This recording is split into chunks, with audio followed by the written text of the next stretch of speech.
विकासशील इंसान पार्टी को जो 3 लोकसभा सीटें मिली थी, उसमें से एक लोकसभा सीट पर मुकेश सहनी ने उम्मीदवारों के नाम का ऐलान कर दिया।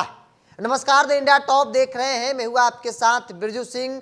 बिहार इंडिया गठबंधन के अंदर 26 सीटें राष्ट्रीय जनता दल को मिली, कांग्रेस और वाम दलों के अलावा, और उन 26 सीटों में मुकेश सहनी की पार्टी को 3 सीटें राष्ट्रीय जनता दल, लालू प्रसाद यादव, तेजस्वी यादव ने अपने कोटे से दिया, जो सीट थी झंझारपुर, मोतिहारी और गोपालगंज की, जिसमें से झंझारपुर लोकसभा सीट को लेकर मुकेश सहनी के पार्टी ने ऐलान कर दिया है कि वहां से कौन उम्मीदवार होगा।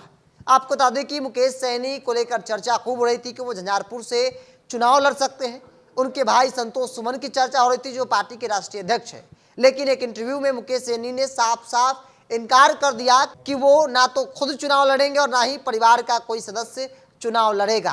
क्योंकि राजनीतिक तौर पर ऐसा कहा जा रहा था कि मुकेश सहनी हार के डर से चुनाव लड़ना नहीं चाहते हैं, क्योंकि वो 2 बार चुनाव लड़े, एक बार लोकसभा का और एक बार विधानसभा का, वो भी उस सीट से जहां पर मल्लाहों की बड़ी आबादी है।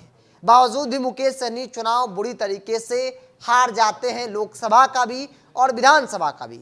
इसीलिए मुकेश सहनी चाहते हैं कि अब किसी भी प्रकार से राजनीति तो करनी है, लेकिन चुनाव लड़कर जो है वो सदन नहीं पहुंचना है। बैकडोर एमएलसी और राज्यसभा के जरिए सदन का सदस्य बनना है। हम बात कर रहे थे कैंडिडेट का। चूंकि झंझारपुर लोकसभा सीट से मुकेश सहनी की पार्टी विकासशील इंसान पार्टी ने सुमन कुमार महासेठ को उम्मीदवार बनाया है। सुमन कुमार महासेठ कौन है यह कोई नहीं जानता है, लेकिन कहा जा रहा है कि सुमन कुमार महासेठ पार्टी के सदस्य हैं, एक लंबे वर्षे से पार्टी से जुड़े हैं। हालांकि वो पार्टी में फ्रंट पर कभी नहीं देखे गए, लेकिन तय मुकेश सहनी को करना है, किसी उम्मीदवार बनाना है और किसी नहीं बनाना है। और मुकेश सहनी ने फैसला लिया है कि सुमन कुमार महासेठ को झंझारपुर लोकसभा सीट से उम्मीदवार बनाया जाए। चूंकि इस सीट से चर्चा मुकेश सहनी की हो रही थी, चर्चा संतोष सुमन जो मुकेश सहनी के भाई हैं और पार्टी के राष्ट्रीय अध्यक्ष हैं उनकी हो रही थी। इसके अलावा वीआईपी पार्टी के राष्ट्रीय प्रवक्ता राजीव मिश्रा की भी चर्चा हो रही थी कि राजीव मिश्रा झंझारपुर लोकसभा सीट से चुनाव लड़ सकते हैं।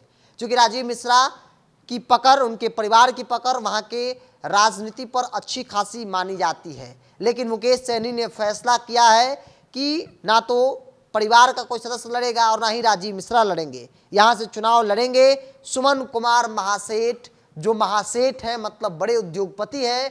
उनको मुकेश सहनी ने झंझारपुर लोकसभा सीट से उम्मीदवार बनाया है। इसके अलावा बात गोपालगंज मोतिहारी कर ली जाए तो यहाँ पर पार्टी ने अब तक कोई फैसला नहीं लिया है कि किसे उम्मीदवार बनाया जाए। हालांकि बड़ी बात यह है कि इन 2 सीटों पर किसी नाम की चर्चा तक नहीं हो रही है, क्योंकि कहा जा रहा है कि मुकेश सहनी के पास ना ही मोतिहारी और ना ही गोपालगंज में कोई मजबूत उम्मीदवार दिख रहा है। इसीलिए मुकेश सहनी तय नहीं कर पा रहे हैं कि किसे उम्मीदवार बनाया जाए। अब आने वाले 1, 2 या 3 दिनों के अंदर चीजें स्पष्ट हो सकती है। ऐसी कयास लगाई जा रही है कि मुकेश सहनी फैसला ले लेंगे कि झंझारपुर में जिस प्रकार से उम्मीदवार का ऐलान कर दिया गया, ठीक उसी प्रकार से गोपालगंज और मोतिहारी से कौन होगा वीआईपी पार्टी का कैंडिडेट, कौन होगा इंडिया गठबंधन का कैंडिडेट, इस बात का ऐलान हो जाएगा। फिलहाल झंझारपुर लोकसभा सीट से सुमन कुमार महासेठ को उम्मीदवार मुकेश सहनी की पार्टी वीआईपी की तरफ से बनाया गया है।